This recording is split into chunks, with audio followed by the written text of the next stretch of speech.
Time, please welcome the amazing Lilah Sturges!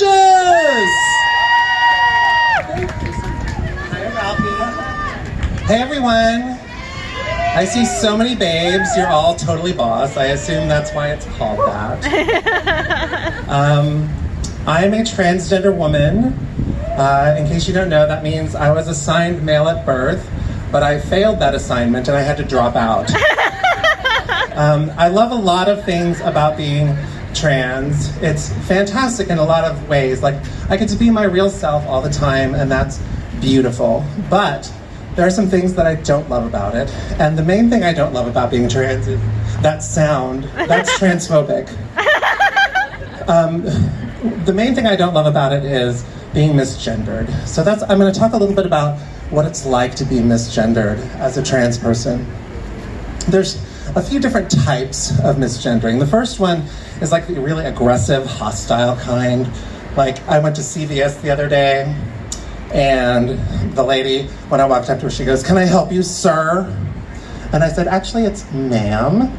And she said, "Oh, okay." And I said, "Yeah, I'm here to pick up my estrogen, please." The other kind that is like, it's kind of worse because it's people who think they're being cool, but they're actually not. And it's like, it's usually a straight guy, and he's like, "Hey dude, what's up?" And I'm like, "Hey, could you not call me dude?" And he goes, "Don't worry, I call everyone dude." Yeah, and I'm like, "Really? Everyone? You call your mom dude? Do you call your college professors dude? Do you call your girlfriend dude when you're making love to her? Are you like, oh, dude. Oh, dude. Yeah. Oh, dude, you're getting it. Dude. Oh, God, dude, I'm gonna come. Oh, dude. Dude. Oh, I love you, man." See, that's funny because straight guys don't like to have it implied that they're gay because masculinity is fragile. But the most common type of misgendering that I get is people who do it unintentionally, which is kind of my least favorite in a weird way. Like, I was in H-E-B the other day, and I saw in the cosmetics aisle a cute lipstick, so I picked it up. And when I got to the register, the lady starts scanning my purchases, and when she gets to my lipstick, she hands it to me and she goes, "Oh, do you want to put this in your purse?" And I was like, "Oh, thank you." So I did. And then after she's done checking me out, she says, "Okay, have a nice day, sir." Oh.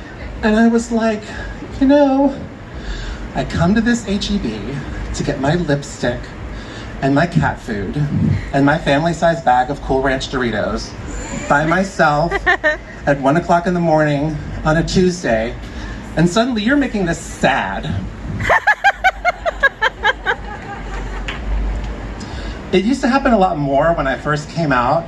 That was really disheartening because I didn't really know what to expect when I first came out. I was very nervous. I was very unsure about my presentation, about whether people would even see me as female at all. And there was a time when I was in Whole Foods, because I'm a white woman, and I was walking down the pasta aisle, and this elderly couple walks past me, and as they go around the corner, I hear the man say, "Was that a man or a woman?" And then I hear the wife say, "Charles, volume." And I was like, at first I was like, he didn't know if I was a man or a woman. But then I was like, hey, he didn't know if I was a man or a woman. So it felt like a win. I took it as a win. Now, my favorite story about being misgendered is probably the scariest one of all. I had just come out like a few days earlier, and I was at a restaurant with some friends of mine who were all straight, all cisgender, and I could tell they were nervous. They were nervous being around me for the first time as Lilah. I could tell it was kind of freaking them out, and so I was kind of freaked out. And so when the runner came to deliver the food, he puts it down in front of me and he says, "Well, here's your enchiladas, sir."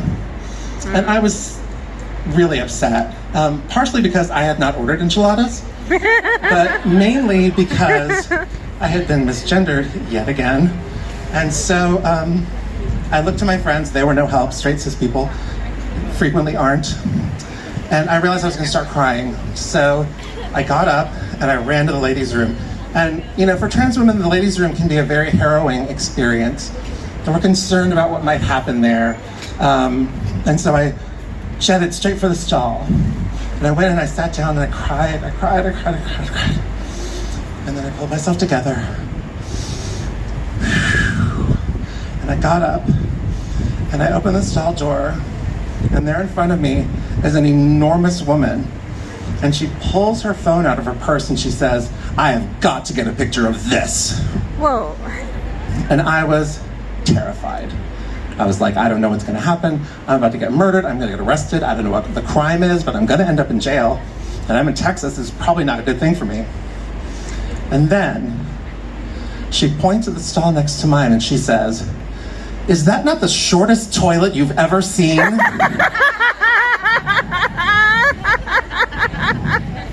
And y'all, I looked. Y'all, it was the shortest toilet I had ever seen. It was like this high. I don't know what this toilet was for, who it was for. It was short enough for a baby to use, but a baby would have fallen in. So I don't even know what was going on there. But I was pretty relieved, safe to say. And so I'm just standing there laughing with this woman, like, "Oh, isn't that weird?" Then another woman comes in and she's laughing. We're all laughing. We're having a great time. And I was like, oh my God, this is it. I arrived in womanhood. This is what it's all about. Standing in a ladies' room, laughing. And all it took was the wrong enchiladas and a very short toilet. Thanks, y'all.